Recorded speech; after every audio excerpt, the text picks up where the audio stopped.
Hi YouTube. Let me see if this is recording because it's like the third time. Okay, it's recording this time. Um, I've really talked out now. This is my third time recording this video.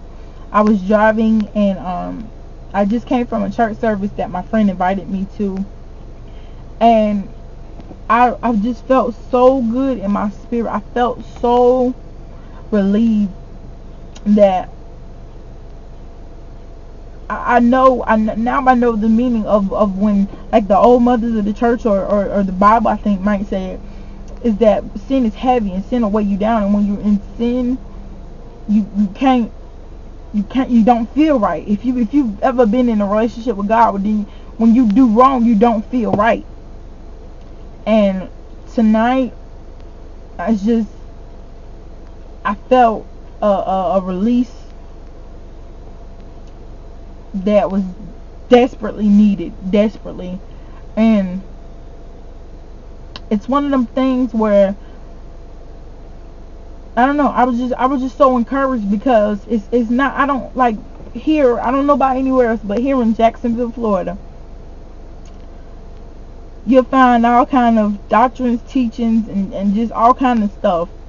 But when you really know the truth and the true word of God, you can't just live. You can't just, I won't say you can't live. You can't just accept any old kind of doctrine or any kind of word. You can't just let it be. But I say that to say, the word says, buy the truth and sell it not. And I reached a point in life where I fell into a spiritual slump, I think. And I was so discouraged that it's too hard. You know, that, like, I don't want to do it. I'm one of these people, like, I don't want to serve God with 25% of me. If I'm going to serve him, I'm going to give him all. And if I'm not, then I'm going to step out. I'm not going to give nothing. Because I'm not going to pretend and be a hypocrite and falsify anything that's so original and potent of God. And I say that to say, you know, I had just felt in this slump where it was like I don't want to do it anymore. I don't want to be. I'm tired. I'm tired of living a life that's not appreciated by men and women. I'm tired of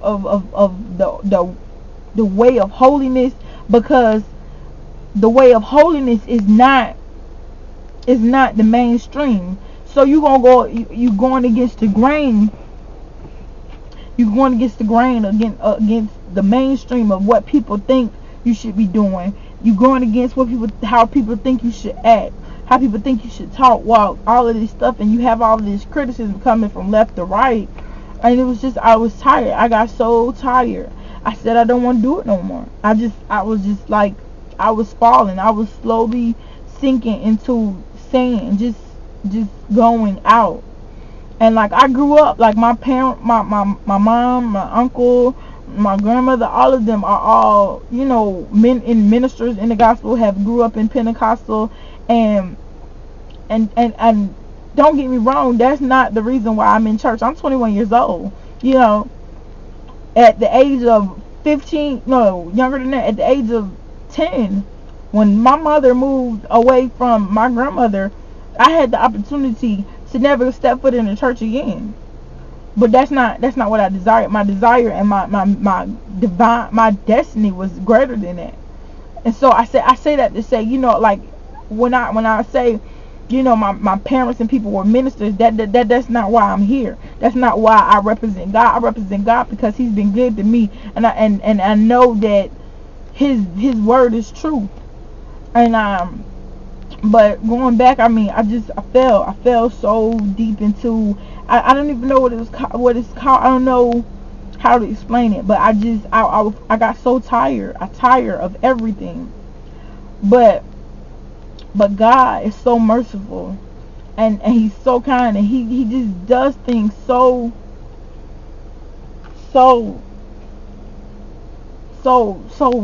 smooth, you know, just so finessely. That's not even a word, but he uses such finesse. But I just want to say I'm so happy. I'm happy right now. And I just encourage anybody that's on and if you ever reach a low point in your life and you just don't know where to go or what to do, baby, let me tell you, just call on Jesus, just dwell on Jesus, and I promise that'll bring you through. It's enough to bring you through. I promise it is. I promise it is. I know it's hard. I know it gets hard, but I wouldn't trade it for the world. I wouldn't trade it for the world. It's one of them things where you can't. It's not when you really have a relationship with God.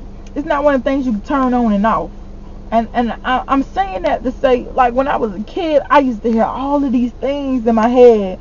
I would hear all of the mothers and the pastors and all of them say, you know, you can't turn God on and off, and I wouldn't know what they meant. But now I know that you can't fake God. You can't fake knowing Him. You either do or you don't. And don't get me wrong, my actions don't always mirror how I feel. They don't always tell you what's on the inside. But that's why God said He knows, He judges the heart. It's a song by J. Moss. He says it's a praise on the inside that I can't keep to myself. But it's deep down inside. It's one of them things that, like, hold on, let me check my time. Like it's 6. It's one of them things where, short story, I went out to a club, didn't have no business being there, but you know, you gotta try everything once. But I went to a club and had alcohol. I was, you know, just turned 21 and everything. Had alcohol, and upon leaving the club, all while I'm in the club, I'm having fun. You know, I'm not feeling no kind of conviction or anything.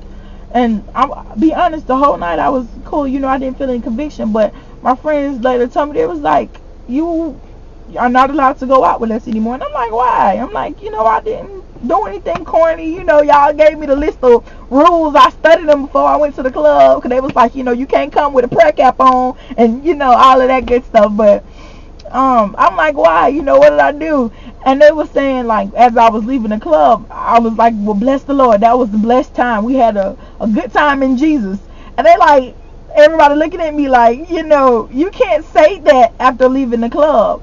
And I'm like, I didn't say that. They're like, yeah, you did. And I'm like, it took my mind, because it's like, that wasn't something that, you know, you know, people that know how to act like church, and they say, you know, bless the Lord, you know, they just so holy. But when it's really on the inside, it don't matter where you are. It doesn't matter what you're doing. He's there. And I've learned, when I was as a kid, I learned that you acknowledge God in everything that you do. And, you know, even in sin, even in wrongdoing, you know, hey, I acknowledged Him. But I just bless the Lord. I bless Him. I bless Him. I bless Him. And God is so good. Miss Candice, I saw your video that you had went through some things too, and you was just singing Storm Up the other night. So I can't sing, but I cut you out a video to say I'm with you. I don't know if your situation was the same as mine. Excuse me. Oh, excuse me. I don't know if your situation was the same as mine, but bless you, bless you, bless you, because you did encourage me. You was the first step, and my friend just brought it on home tonight. But I was so encouraged by your video. Excuse me, sorry. But I was so encouraged by your videos. I really was. You keep on keeping on. God bless you. God bless you. To everyone that watches this, continue in the way, whatever way you may be on, whatever path you may be on. Just do it with all diligence and seek Him. Seek Him first and the kingdom of God, and all of those things that you desire will be added unto you.